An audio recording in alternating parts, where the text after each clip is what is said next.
Hello students, last class में हमने plasma membrane discuss किया था, उसका ट्रांसपोर्ट मैकेनिज्म डिस्कस किया था। इस बार हम साइटोप्लाज्म यानी सेल ऑर्गेनेल्स और साइटोसॉल के बारे में डिस्कस करेंगे। तो साइटोप्लाज्म, ये जो पूरा पोर्शन है वो साइटोप्लाज्म है। दो कंपोनेंट होते हैं, एक साइटोसॉल और सेल ऑर्गेनेल्स, इन दोनों कंबाइनली हम साइटोप्लाज्म कहते हैं। साइटोसॉल क्या है? साइटोसॉल ये फ्लूइड वाला पोर्शन है। जो फ्लूइड पोर्शन है, यानी जो फ्लूइड पोर्शन में 75 to 90% वाटर होता है। इस फ्लूइड्स में बहुत सारे mineral ions, glucose, protein, fats, waste products, enzymes, ATP, ये सारे कुछ इसमें से डिज़ोल्व होते हैं और कुछ सस्पेंडेड होते हैं। तो इस फ्लूइड वाले पोर्शन को हम साइटोसॉल कहते हैं।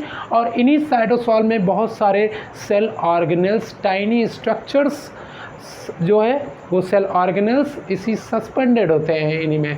तो इनको हम कंबाइनली साइटोप्लाज्म कहते हैं। तो सेल ऑर्गेनेल्स में सबसे पहले हम आज देखेंगे साइटोस्केलेटन को डिस्कस करेंगे। साइटोस्केलेटन इंपॉर्टेंट सेल ऑर्गेनेल्स है। ये साइटोस्केलेटन क्या होते हैं? एक तरह से नेटवर्क होते हैं फिलामेंट्स के। जो फिलामेंटस प्रोटीन होते हैं उनका एक जाल होता है एक तरह से। और इनका काम क्या है? इन सेल को एक तरह से स्ट्रक्चरल फ्रेमवर्क प्रोवाइड करना, सेल्स को स्ट्रक्चरल फ्रेमवर्क प्रोवाइड करना, इनके शेप को मेंटेन करना और इनको मोशन में, मूवमेंट में हेल्प करते हैं। ठीक है, तो तीन तरह के जो फिलामेंट्स होते हैं ये मिलकर साइटोस्केलेटन बनाते हैं। एक माइक्रोफिलामेंट्स, दूसरा इंटरमीडिएट फिलामेंट्स और तीसरा माइक्रोट्यूब्यूल्स होते हैं। ठीक है, इन तीनों को जो एक तरह से डायमीटर, इंक्रीजिंग डायमीटर के बेस पर इनका नाम दिया गया है। जो माइक्रोफिलामेंट्स हैं वो सबसे थिन होते हैं, उनका जो डायमीटर होता है वो बहुत ही थिन होता है। और मोस्टली ये पेरीफेरली, सेल के जो पेरीफेरली अरेंज्ड होते हैं। ठीक है, तो इनका काम क्या है? एक तरह से सपोर्ट करना, मैकेनिकली सपोर्ट देना। दूसरा काम है इनका मूवमेंट जनरेट करना। होल सेल में या किसी स्पेसिफिक सेल ऑर्गेनेल्स में इनको मूवमेंट, या क्रोमोसोम्स को मूवमेंट प्रोवाइड करना। ठीक है, तो यहाँ पे जो ये इसका काम है एक तरह से माइक्रोफिलामेंट्स का, ये मूवमेंट के अगर रेस्पेक्ट में हम देखेंगे तो जो WBC है, जो मूवमेंट हो रहा है WBC का, ब्लड वेसल से टिश्यूज़ की तरफ माइग्रेट हो रहे हैं, या किसी फॉरेन पार्टिकल्स को इनगल्फ करने के लिए जो मूवमेंट हो रहा है WBC का, वो WBC का मूवमेंट एक तरह से कौन जनरेट कर रहा है? ये माइक्रोफिलामेंट्स। ठीक है, जो एम्ब्रियोनिक डेवलपमेंट के दौरान मूवमेंट, एम्ब्रियो का जो डेवलपमेंट के दौरान मूवमेंट हो रहा है, वो मूवमेंट कौन करा रहा है, कौन जनरेट कर रहा है, कौन हेल्प कर रहा है उस मूवमेंट में? ये माइक्रोफिलामेंट्स कर रहे हैं। ठीक है, जो सेल डिवीज़न में भी ये हेल्प करते हैं। सेल डिवीज़न मतलब जो साइटोकाइनेसिस होती है, साइटोकाइनेसिस में जब दो डॉटर सेल सेपरेट होने लगते हैं तो बीच में एक्टिन रिंग बनता है। ये माइक्रोफिलामेंट किसके बने होते हैं? एक्टिन प्रोटीन के बने होते हैं मेनली। तो ये एक्टिन रिंग्स यहाँ पे बनते हैं मिडिल में, सेंटर में, और फिर ये कंट्रैक्ट करते हैं और इस तरीके से ये सेल फिर दो डॉटर सेल में सेपरेट होते हैं। तो इसका मतलब सेल डिवीज़न यानी साइटोकाइनेसिस जो प्रोसेस है वो उसमें हेल्प करता है ये हमारा माइक्रोफिलामेंट्स। ठीक है भाई, तो ये तो मूवमेंट हो गया।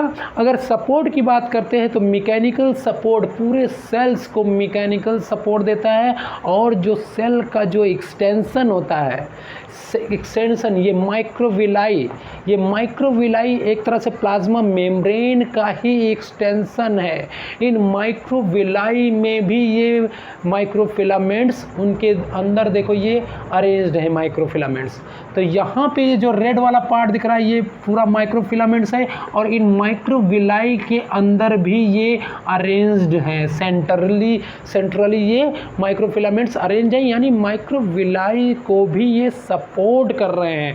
माइक्रोविलाई ऐसे क्या है कि बहुत थिन होते हैं, तो इनमें बीच में जो है माइक्रोफिलामेंट्स भी लगे हुए हैं। तो एक तरह से माइक्रोविलाई को क्या कर रहे हैं? ये सपोर्ट दे रहे हैं, स्टेबल कर रहे हैं। माइक्रोविलाई का काम क्या है? कहाँ पे हैं ये स्मॉल इंटेस्टाइन में जो एपिथेलियल लाइनिंग है ना, वहाँ पे माइक्रोविलाई होते हैं, क्योंकि सरफेस एरिया ज़्यादा चाहिए, वहाँ पे एब्जॉर्प्शन हो रहा है, तो मैक्सिमम एब्जॉर्प्शन के लिए इनकी प्लाज्मा मेम्ब्रेन ही फोर्स हो जाती है, इन्हीं फोर्स को हम कहते हैं माइक्रोविलाई।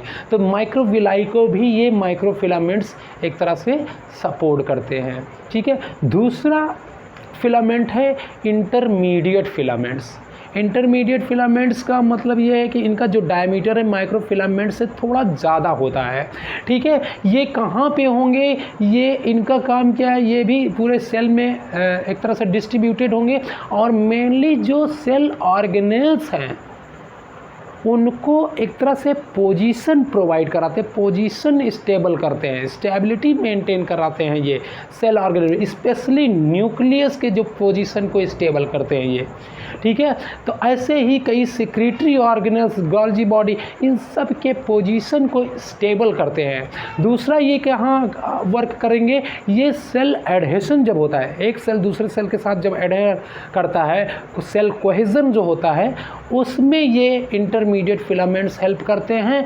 दूसरा इन जो सीट है, जो सेल्स की जो सीड्स है टिश्यूज़ में जो एक दूसरे से जुड़े हुए हैं, उन सीड्स में एक्यूट फ्रैक्चर ना हो पाए, ये एक्यूट फ्रैक्चर ना हो पाए, ये सेपरेट ना हो पाए, इसलिए ये इंटरमीडिएट फिलामेंट्स वहाँ पे इन सबको बांधे रखता है। एक तरह से सारे सेल्स एक दूसरे के इंटरमीडिएट फिलामेंट्स ये एक दूसरे को एडहेर करते हैं, सेल कोहेजन में हेल्प करते हैं, कोई सेल की टिश्यूज़ सीड्स में फ्रैक्चर ना हो पाए उसको ये प्रिवेंट करते हैं, ठीक है भाई।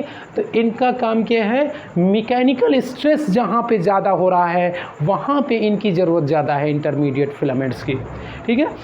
तीसरा फिलामेंट्स है माइक्रोट्यूब्यूल्स। हॉलो ऑर्गन्स होते हैं ये, हॉलो ऑर्गन्स मतलब हॉलो होते हैं और लॉन्ग होते हैं ये माइक्रोट्यूब्यूल्स, अनब्रांच्ड होते हैं, ठीक है। और इनका जो ओरिजिन है, माइक्रोट्यूब्यूल्स जो ओरिजिनेट होते हैं वो एक अलग ऑर्गेनेल है, सेंट्रोसोम। सेंट्रोसोम का जो पेरीसेंट्रियोलर मटेरियल है, अब सेंट्रोसोम का स्ट्रक्चर हमें समझना पड़ेगा कि सेंट्रोसोम क्या है। सेंट्रोसोम में न्यूक्लियस के पास होता है, सेल डिवीज़न में जब ये काम आते हैं तो एक पेयर सेंट्रियोल होते हैं, और सेंट्रियोल के बाहर ये जो पेरीसेंट्रियोलर मटेरियल होता है, यहाँ सेंट्रियोल्स होते हैं, दो इस तरीके से सेंट्रियोल होते हैं, एक दूसरे के परपेंडिकुलर सेंट्रियोल्स, और इन्हीं सेंट्रियोल्स के बाहर पेरीसेंट्रियोलर मटेरियल होता है, और उस पेरीसेंट्रियोलर मटेरियल में क्या होते हैं, ट्यूब्यूलिन कॉम्प्लेक्स प्रोटीन। उन्हीं ट्यूब्यूलिन से ये माइक्रोट्यूब्यूल्स जनरेट होते हैं। जो नॉन डिवाइडिंग सेल्स होते हैं, नॉन डिवाइडिंग सेल्स, उन्हीं ट्यूब्यूलिन से माइक्रोट्यूब्यूल्स बनते हैं। जो डिवाइडिंग सेल्स होते हैं वो माइटोटिक स्पिंडल बनाते हैं। तो उन्हीं ट्यूब्यूलर यानी सेंट्रोसोम से, ये एक तरह से सेंट्रोसोम से ही ये माइक्रोट्यूब्यूल्स जनरेट होते हैं, और माइटोटिक स्पिंडल जो क्रोमोसोम्स को सेपरेट करता है, वो माइटोटिक स्पिंडल भी किसके बने होते हैं, ट्यूब्यूलिन प्रोटीन्स के। माइक्रोट्यूब्यूल्स किसके बने होते हैं, ट्यूब्यूलिन प्रोटीन के, ठीक है। और माइटोटिक स्पिंडल किसका बना होता है, इन्हीं माइक्रोट्यूब्यूल से ही बनते हैं, क्रोमोसोम्स को सेपरेट करता है। तो यानी कि जो क्रोमोसोम्स का जो मूवमेंट हो रहा है, अपोजिट पोल्स में जो मूवमेंट होगा, तो यही माइक्रोट्यूब्यूल्स ही करवाते हैं सेल डिवीज़न, ठीक है। तो ये इनका जो मेन रोल हो गया है माइक्रोट्यूब्यूल्स का। एक दूसरा तो ये सपोर्ट सेल को जो है एक तरह से शेप मेंटेन कराते हैं, मैकेनिकली सपोर्ट भी देते हैं, माइटोटिक स्पिंडल बनाकर क्रोमोसोम्स के मूवमेंट में भी हेल्प कराते हैं। और तीसरा इम्पॉर्टेंट है कि ये जो फ्लैजिला है और सीलिया होते हैं, कुछ सेल्स होते हैं सीलिएटेड एपिथेलियम पढ़ेंगे हम लोग, सीलिया प्रेजेंट होते हैं, और उन सीलिया और फ्लैजिला में भी ये माइक्रोट्यूब्यूल्स अंदर उनके रहते हैं माइक्रोट्यूब्यूल्स, तभी वो सीलिया का जो मूवमेंट होता है माइक्रोट्यूब्यूल्स की वजह से मूवमेंट हो रहा है। जो फ्लैजुला का मूवमेंट इस तरीके से हो रहा है वो भी माइक्रोट्यूब्यूल्स की वजह से हो रहा है एक तरह से, ठीक है। तो एक तरह से सीलिया और फ्लैजुला में भी ये माइक्रोट्यूब्यूल्स होते हैं, उनको मूवमेंट में हेल्प करते हैं। अब सीलिया का मूवमेंट का सीलिया कहाँ पाए जाते हैं, जैसे फैलोपियन ट्यूब है, फैलोपियन ट्यूब ओविडक्ट में है, तो वहाँ पे जो सीलिया का मूवमेंट हो रहा है उस मूवमेंट से जो एग सेल है वो यूट्रस की तरफ आता है। जो एग सेल है यूट्रस की तरफ, यूट्रस में इम्प्लांट करना है, तो इन्हीं माइक्रोट्यूब्यूल्स जो सीलिया के अंदर माइक्रोट्यूब्यूल्स होते हैं, जैसे हमने यहाँ माइक्रोविलाई में माइक्रोफिलामेंट्स दिखाया वैसे वहाँ सीलिया के अंदर क्या होंगे, माइक्रोट्यूब्यूल्स। तो वो सीलिया का मूवमेंट होगा तो एग सेल आगे की तरफ बढ़ेगा और यूट्रस में जाके इम्प्लांट होता है, ठीक है। दूसरा कहाँ पे होता है, ट्रैकिया में हमारे होते हैं। ट्रैकिया में जो सीलिया का मूवमेंट होता है फायरिंग्स की तरफ, ओरोफायरिंग्स की तरफ, जो हमारा स्पूटम म्यूकस है, डस्ट पार्टिकल, फॉरेन पार्टिकल, इनको माउथ की तरफ ढकेलता है वो सीलिया का मूवमेंट। तो यानी सीलिया का जो मूवमेंट हो रहा है किसकी वजह से होता है, माइक्रोट्यूब्यूल्स की। दूसरा है फ्लैजुला, फ्लैजुला भी सीलिया ही जैसे होते हैं, बस अंतर ये है कि इनकी जो साइज़ होती है बहुत लॉन्ग होती है दोस्त। तो इनकी जो लॉन्ग होने की वजह से, जैसे हमारे बॉडी में एक स्पर्मेटोजोआ, जो स्पर्मेटोजोआ होते हैं, स्पर्म सेल्स होते हैं, वो बेस्ट एग्जांपल है फ्लैजुला का, उनमें फ्लैजुला होता है। तो जो माइक्रो इन फ्लैजुला है, सपोज कर लो ये फ्लैजुला है, ये मूवमेंट इधर होगा तो ऐसे ऐसे मूवमेंट होगा, तो ये जो फ्लैजुला का मूवमेंट करा रहा है वो माइक्रोट्यूब्यूल्स करा रहा है। इनके अंदर बहुत सारे माइक्रोट्यूब्यूल्स इस तरीके से अरेंज है, 9 क्लस्टर्स ऑफ ट्रिपलेट माइक्रोट्यूब्यूल्स, समझ रहे हैं। तो 3 माइक्रोट्यूब्यूल्स, जैसे 3 ये माइक्रोट्यूब्यूल्स हो गए, 3 माइक्रोट्यूब्यूल्स हो गए, तीनों को एक साथ बांध दिया, इस तरीके से 9 क्लस्टर्स होते हैं, 3 माइक्रोट्यूब्यूल्स के 9 क्लस्टर्स होते हैं और वो एक रिंग फॉर्म में अरेंज होते हैं। ये 1 2 3 4 5 6 7 8 9 क्लस्टर्स ऑफ ट्रिपलेट माइक्रोट्यूब्यूल्स।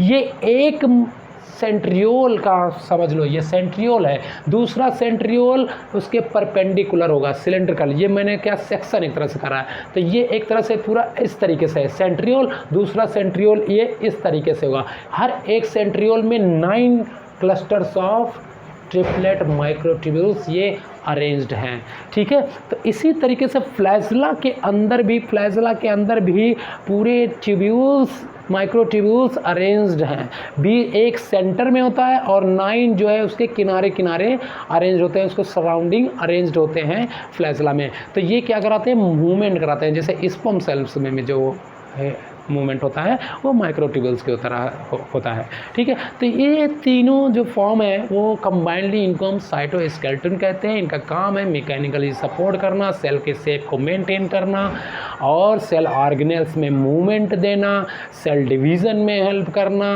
तो ये वर्क है। नेक्स्ट क्लास में हम थोड़ा सा और सेंट्रोसोम के बारे में पढ़ेंगे, ठीक है, और अदर ऑर्गेनल्स के बारे में भी डिस्कस करेंगे। Thank you.